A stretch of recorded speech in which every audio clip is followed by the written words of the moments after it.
आसंता काली पवित्र महालया उपलक्षे भक्त मान श्रृंखलित दर्शन लगे आम ट्रस्ट बोर्ड तरफ जिला प्रशासन तथा पुलिस प्रशासन सहायता विभिन्न पदक्षेप नीचु से विषय आपण मान जरिया भक्त मान अवगत करने चाहूँ। से क्रम आसंता काली माँ समलेश्वरी पीठरे पवित्र महालया अवसर में माँ धवलमुखी बेश दर्शन देवा जाऊँ।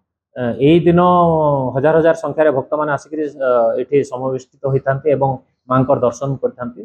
तो सेटा को दृष्टि रखिक काली आम कि स्वतंत्र व्यवस्था करूँ। सकाळ 5टा समय भक्त मान माँ नीतिकांति सरला 5टा समय भक्त मान दर्शन पाई मंदिर द्वार फिटा जीवो एवं 5टा समय दर्शन आरंभ होकर दिन 11:45 पर्यंत निरंतर भाव चलो। 11:45 रु 12:30 पर्यंत माँ दर्शन बंद रन्नभोग लगे 12:30 रु संध्या 7:45 पर्यंत पुणी दर्शन चालू रहिबो एवं 7:45 रु 8:30 पर्यंत संध्या आरती दर्शन बंद रहिबो एवं राति 10:30 पर्यंत दर्शन सुजोग भक्त माने पाई परिबे। एवं काली पई स्वतंत्र भाव में गेट नंबर 4 को ही भक्त माने व्यवहार करेंगे दर्शन पाए एवं अन्य द्वार जदिओ खोला रहिबो किंतु सेही द्वार देके आसिले भक्त माने दर्शन करिवार सुजोग पाइबे नहीं। से विशेष अनुरोध गेट नंबर 4 देइकरी समस्ते भीतर को प्रवेश करेंगे। भितर आमर जो क्यू मैनेजमेंट सिस्टम अच्छी से बाट देइकरी भीतर को जाकर दर्शन करेंगे एवं जो प्रस्थान द्वार देइकरी बाहर को आसीबे।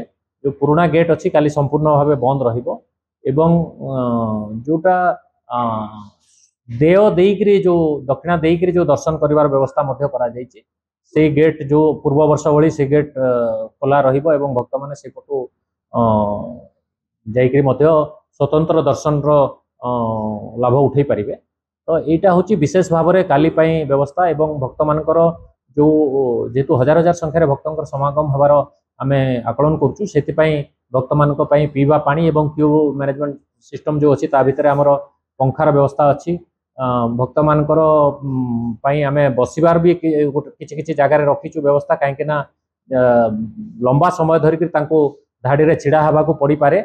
तो सेति पई आमे से व्यवस्था मध्य करिचु एवं भक्त मान को अनुरोध करचु जे अत्यधिक वयस्क व्यक्ति किंबा अति छोट पिला माने काली दिन दर्शन पाई न आसी ता परदिन भी माँ धवलमुखी बेश रहिबो। तो से दिन आसिले मध्य से माने भल भाव दर्शन करि पारिबे। तो समस्त को विशेष अनुरोध शांति श्रृंखला सहित आसिक माँ समलेश्वरी धवलमुखी बेश जोटा कि आम गंगा दर्शन एवं सरस्वती दर्शन सहित तुलना कर दिन ये दर्शन कर माँ आशीर्वाद लाभ करें।